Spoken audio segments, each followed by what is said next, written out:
रेशनिंगचा माल विकत घेणाऱ्या संजय अग्रवाल विरुद्ध छत्रपती संभाजी महाराज जिल्ह्यातील जिन्सी पोलीस ठाण्यात मोक्का अंतर्गत गुन्हा दाखल करण्यात आलाय।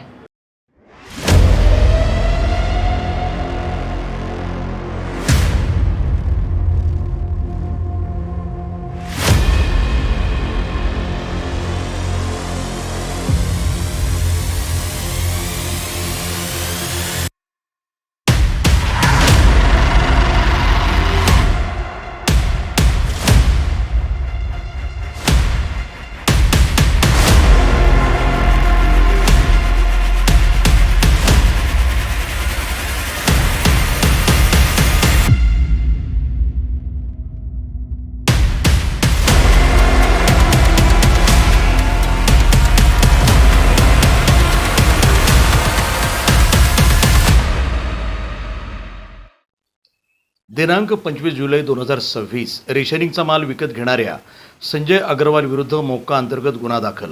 गुन्ह्यात अग्रवाल फरार। छत्रपती संभाजीनगर जिल्ह्यातील जिन्सी पोलीस ठाण्याच्या पोलिसांनी केली कारवाई।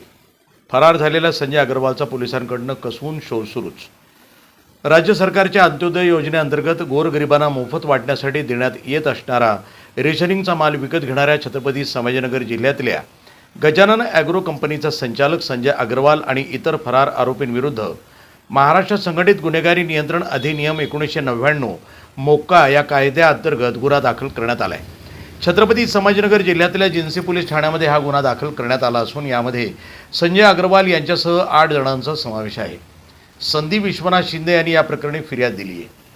मागच्या वर्षी दिनांक 17 नोव्हेंबर 2025 रोजी अहिल्यानगर स्थानिक गुन्हे शाखेचे LCBचे पोलीस निरीक्षक किरणकुमार कबाडी यांच्या नेतृत्वाखाली अहिल्यानगर LCBचे तत्कालीन पोलीस उपनिरीक्षक राजेंद्र वाघ आणि नेवासा पोलीस स्टेशनचे API अमोल पवार आणि इतर स्थानिक गुन्हे शाखेचे कर्मचारी नेवासा पोलीस ठाण्याच्या हद्दीतल्या अवैध धंद्याची माहिती घेत असताना एक मोठी कारवाई केली होती।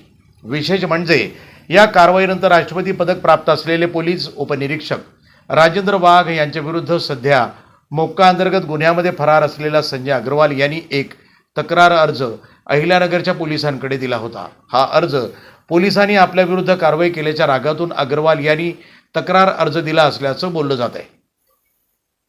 दरम्यान अहिल्यानगर LCBच्या त्यावेळेच्या टीमला गुप्त बातमीदारामार्फत अशी माहिती मिळाली, संदीप सुभाष शिंदे राहणार भानस हिवरे तालुका नेवासा यानं भगवान पुंड राहणार करसगाव तालुका नेवासा यांच्यासह आजूबाजूच्या रेशनिंगच्या दुकानदाराकडून विनापरवाना रेशनिंगच्या तांदूळ हा खरेदी करून संजय अग्रवाल यांच्या गजानन ॲग्रो या छत्रपती संभाजीनगर जिल्ह्यातल्या कंपनीला विकला।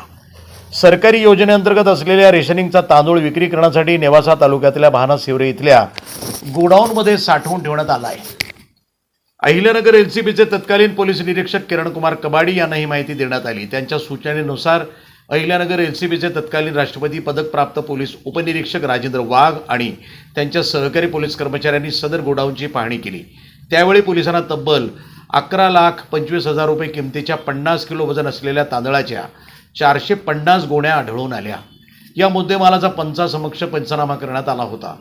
संदीप शिंदे यांच्याकडे पोलिसांनी तांदळाच्या गोण्यांच्या खरेदी विक्री संदर्भातील बिलाबाबत विचारणा केली असता त्यावेळी त्यांच्या ताब्यात कोणतेही वैध बिल अथवा कागदपत्र आढळून आलं नाही। त्यामुळे त्यांच्या विरुद्ध जीवनावश्यक वस्तू अधिनियम 1955 मधील कलम 3 आणि 7 अन्वये गुन्हा दाखल करण्यात आला। तपासादरम्यान सदर तांदूळ हा संभाजीनगर येथील गजानन ॲग्रोचे संचालक संजय अग्रवाल यांना विक्रीसाठी नेण्यात येत असल्याची माहिती समोर आल्यानं तसंच यापूर्वीही त्यांच्याशी अशा प्रकारचे व्यवहार झाल्याची माहिती उपलब्ध झाल्यामुळे फिर्यादीमध्ये संजय अग्रवाल यांचं नाव नमूद करण्यात आलं। दरम्यान या कारवाईचा राग मनात धरून अग्रवाल यांनी अहिल्यानगर LCBचे तत्कालीन पोलीस उपनिरीक्षक राजेंद्र वाघ यांच्या विरुद्ध 2 महिन्यानंतर तक्रार अर्ज दिला आणि त्या तक्रार अर्जावर पोलीस उपनिरीक्षक राजेंद्र वाघ यांच्यावर कारवाई करण्यात आली। ज्या संजय अग्रवाल यांनी पोलीस उपनिरीक्षक राजेंद्र वाघ यांच्याविरुद्ध तक्रार अर्ज केला त्या अग्रवाल यांच्याविरुद्ध 8 जणांविरुद्ध मोक्का कायद्याअंतर्गत गुन्हा दाखल करण्यात आला असून यातल्या 3घांना अटक करण्यात आली आहे। संजय अग्रवाल यांच्यासह उर्वरित 5 जण फरार असून छत्रपती संभाजीनगर जिल्ह्यातल्या जिन्सी पोलीस ठाण्याचे पोलीस फरार झालेल्या या 5 जणांचा कसून शोध घेत आहेत। वृत्तसंपादन विभाग, न्यूज टुडे 24, संभाजीनगर।